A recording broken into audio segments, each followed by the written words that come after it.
The effects of Russia's invasion of Ukraine have begun to seriously disturb the Baltic states, especially those close to the region. Russia's use of its occupation policies to reignite the migration crisis and create chaos on its borders with the Baltic states pushed Finland, Estonia, and Latvia to take critical security steps.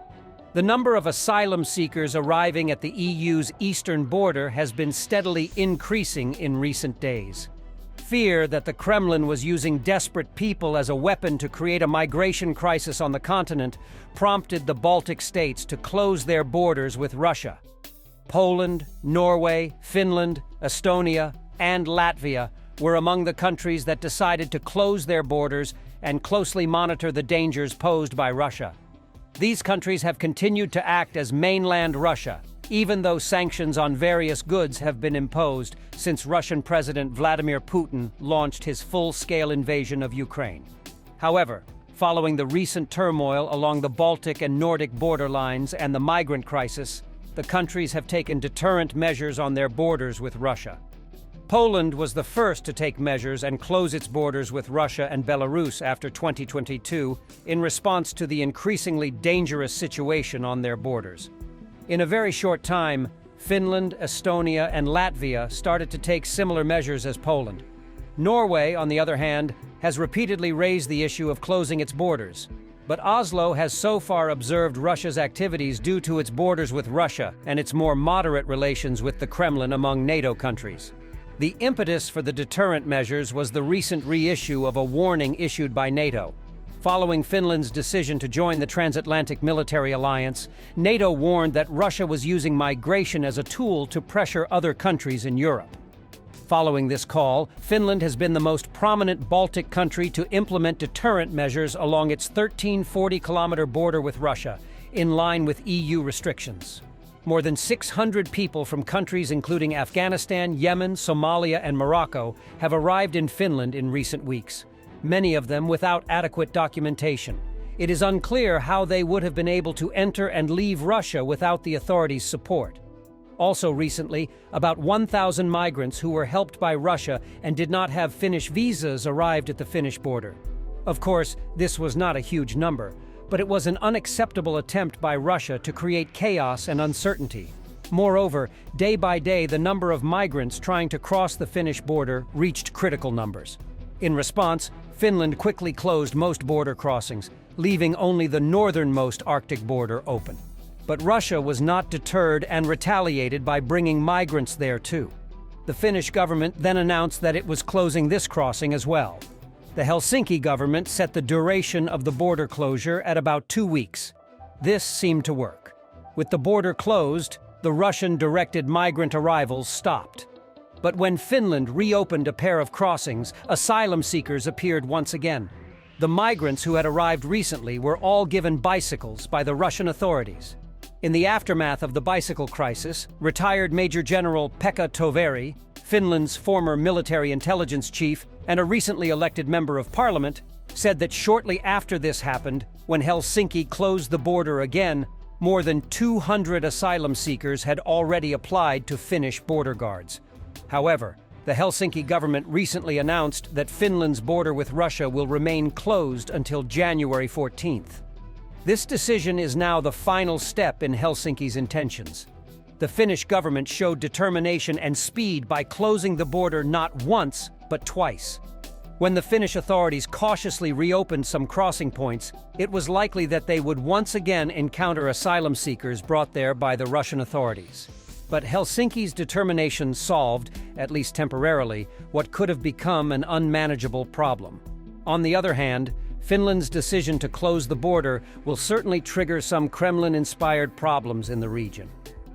If the Helsinki government keeps the border closed, we are sure that some ethnic Russians in Finland will continue to organize disruptive protests, and day will become night. This will probably lead the Kremlin to weaponize the migration crisis again.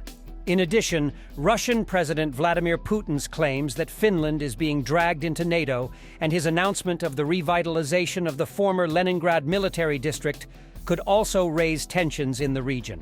Finland's reaction to Putin's decision should be analyzed in particular. hours after Putin's decision, Finland signed a defense cooperation agreement with the United States, giving the U.S. access to 15 military facilities in the country, although not necessarily the ones closest to the border.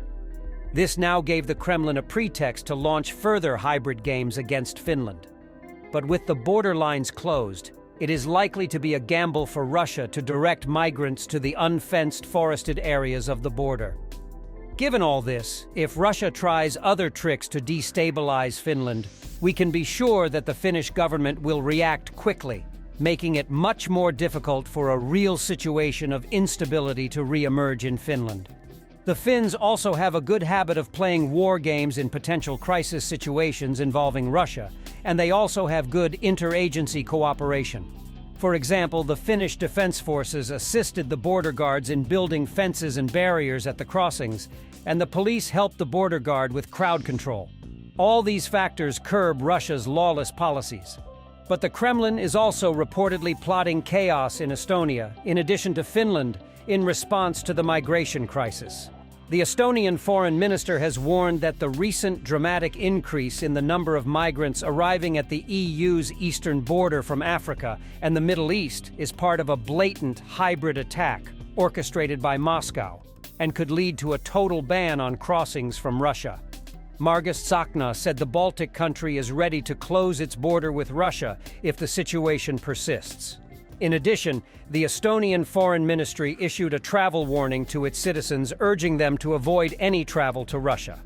At the same time, Estonian Interior Minister Lauri Läänemets accused the Kremlin of trying to fuel the migrant crisis and announced that the government plans to deal with a potential increase in the number of crossings after Finland closed all checkpoints with Russia. The Kremlin denied the accusations, which occurred on the Estonian border.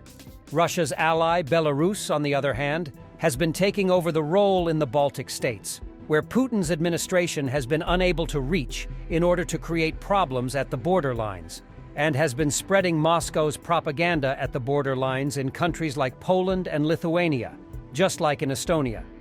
Belarus was therefore accused of using the same tactics as Russia, organizing flights from crisis-affected hotspots such as Syria and Iraq, and encouraging desperate people to cross the border.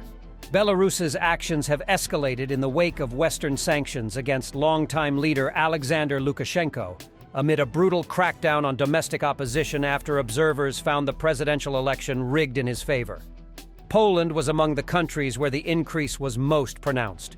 In response, the government in Warsaw has increased controls along the Polish border with Belarus. During the 5 days between December 23rd and 27th, the Polish border guard checked a total of 17,014 people at 2 Polish road crossing points with Kaliningrad, Bezlady, and Grzychotki. A total of 4,198 vehicles were cleared at the same point. These figures were recently as high as the traffic the border would normally see over the course of a month. In the same period in 2021, the number of crossers was 5,628. While in 2022 it was 9,192. In sum, if Russia and Belarus continue to use the migration crisis or other issues as instruments to create crisis and turmoil at the Baltic borders, it is possible that we will see such deterrent and preventive moves from countries like Finland, Estonia, Poland, Latvia, or Lithuania, because no state or government wants to experience any kind of chaos on its border. Thank you for following us.